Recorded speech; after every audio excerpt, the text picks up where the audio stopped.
मैं मना नहीं करता सिलेक्शन के लिए। मैं कहता हूं कि उन लोगों का सिलेक्शन हो, उन डॉक्टर्स का हो, उन इंजीनियर्स का हो, उन आईएएस अधिकारियों का हो जो ईमानदारी की कसौटी पे काम करे। वो इंजीनियर काम करे जिनकी रोडें एक बारिश में टूटती नहीं है, जिनकी रोडें डलते डलते चद्दर की तरह निकल के बाहर नहीं आ जाती।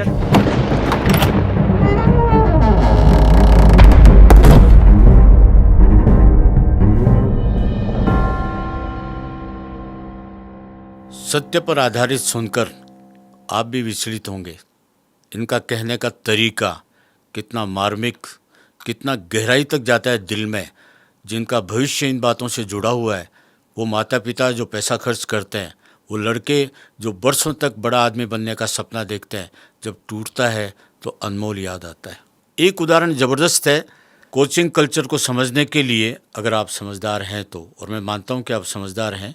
एक उदाहरण ये है कि आपको शरीर बनाने के लिए मेहनत करनी पड़ती है तो शरीर बनता है, लेकिन साधन क्या निकाला? इंजेक्शन लगा दो, शरीर बन गया। दिखेगा वो, आप हेल्दी दिखेंगे, लेकिन उसके बाद में आपकी क्या हालत होने वाली है, वही आपका भविष्य है कोचिंग कल्चर का।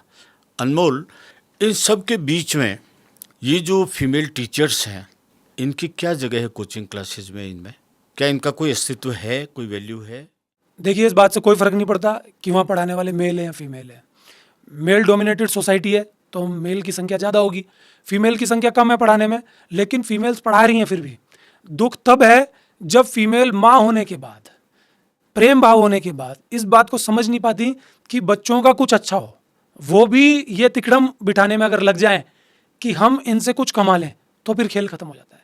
आप मुझसे बोलेंगे कि नहीं, हमने तो बहुत सारे टीचर्स देखे हैं, हमने तो मेल के भी वीडियो देखे, फीमेल टीचर्स के भी वीडियो देखे कि वो अपने बच्चों को ऐसे समझा रही हैं जैसे तो ये इनके ही बच्चे हैं कि बच्चों थोड़ा पढ़ लो, आगे कुछ नहीं होगा, फिर देखो नौकरी नहीं लगेगी। क्या उनको दिख नहीं रहा क्या कि आप ही की क्लास में ऐसे ऐसे बच्चे बैठे हैं जिनका पढ़ाई से कोई लेना देना ही नहीं है, जो बाहर जाके गुंडागिर्दी करेंगे, जिनके पेरेंट्स ने धक्के मार के उनको भेज दिया? आप सिर्फ मेरे कहने से एक बार चेक कीजिए, जब भी सरकारी भर्ती आती है और ट्रेनों से जो छात्र आते हैं वो कितना उधम मचाते हैं, कितना हुड़दंग करते हैं। ये वो युवा पीढ़ी है जो पढ़ लिख के सरकारी नौकरी ज्वाइन करेगी। तो ऐसे लोग जब रोज क्लासेस में जा रहे हैं तो उनका डिसिप्लिन माहौल कैसा होता होगा?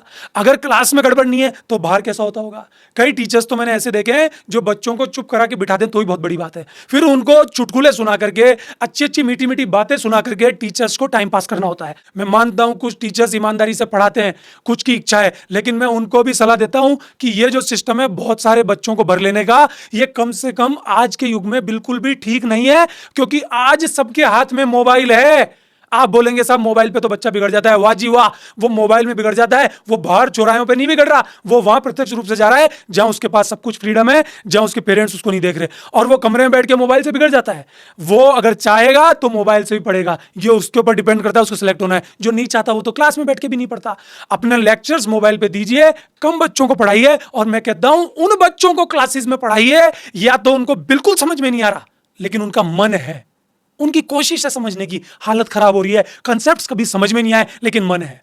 और दूसरा, उनका बैच लगाइए जो दीवाने होकर के पढ़ते हैं और टैलेंटेड हैं, बहुत तगड़े हैं, वो ऊंचाइयों पे जाएंगे। ये तीसरा बैच खत्म कीजिए जो ये अपराधी किस्म के बच्चे हुड़दंग मचाते हुए अपने आप को बच्चा कहते हैं। इन बच्चों को पढ़ाने के लिए किसने कहा? इन बच्चों के कारण उन बच्चों का भी शोषण हो जाता है जो रियल में पढ़ना चाहते हैं। तो मैं इन सभी टीचर से हाथ जोड़ के निवेदन करूंगा कि आप कोई सी भी कोचिंग पढ़ाइए, लेकिन जो 70-80% हुड़दंगाई बच्चे हैं जो गड़बड़ पैदा करते हैं, उनके एडमिशन मत लीजिए। आप तो इतने विद्वान हैं, आपको तो शक्ल देख के पता चल जाता है। आप कोशिश कीजिए उन ईमानदार बच्चों को पढ़ाने की, उनको बुलाइए। और फिर भी अगर इन गड़बड़ बच्चों को पढ़ना है तो मोबाइल से पढ़ लेंगे। मैं तो कहता हूं सबको ही मोबाइल से पढ़ना चाहिए, क्योंकि टीचर इतनी दूर है, वो वहां पर भी टीवी लगा रहा है, यहां मोबाइल पर टीचर इतना नजदीक है। वहां टीचर एक है, अगर गड़बड़ आ गया, समझ में नहीं आ रहा, उसको बदल नहीं सकते, सालों साल लग जाते हैं, उस इंस्टीट्यूशन से टीचर बदलता नहीं है। यहां मोबाइल में सिर्फ उंगली लगाई और टीचर चेंज हो गया। उसके बाद भी अगर उस पसंदीदा टीचर का भी समझ में नहीं आ रहा तो हम बैक कर सकते हैं, लेकिन उस कोचिंग में हम उस टीचर को बैक नहीं कर सकते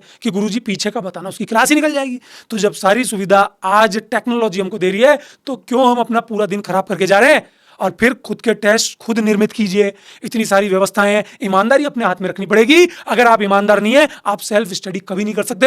अगर आपके अंदर 99% ईमानदारी है, 1% बेईमानी है, आप सेल्फ स्टडी की सुगंध नहीं ले सकते, आप सेल्फ स्टडी का ताबीज नहीं पहन सकते, आप सेल्फ स्टडी का चमत्कारिक तत्व अपने अंदर महसूस नहीं कर सकते। इसलिए आपको 100% ईमानदार होना पड़ता है, क्योंकि सब सिलेक्शन आपका होगा। मैं मना नहीं करता सिलेक्शन के लिए, मैं कहता हूं कि उन लोगों का सिलेक्शन हो, उन डॉक्टर्स का हो, उन इंजीनियर्स का हो, उन आईएएस अधिकारियों का हो जो ईमानदारी की कसौटी पे काम करे। वो इंजीनियर काम करे जिनकी रोड़ें एक बारिश में टूटती नहीं है, जिनकी रोड़ें डलते डलते चद्दर की तरह निकल के बाहर नहीं आ जाती, जो मरीज को यह देख करके ट्रीट नहीं करते कि इसकी जेब कितनी भारी है। मैं उन टीचर्स, उन आईएएस अधिकारियों को चाहता हूं जो वाकई में लोगों की सेवा करें, अपना गल्ला कितना भर रहा है ये ना सोचें। अगर ऐसी चीज होती है तो मेरे लिए सरकारी नौकरी वाह वाह है।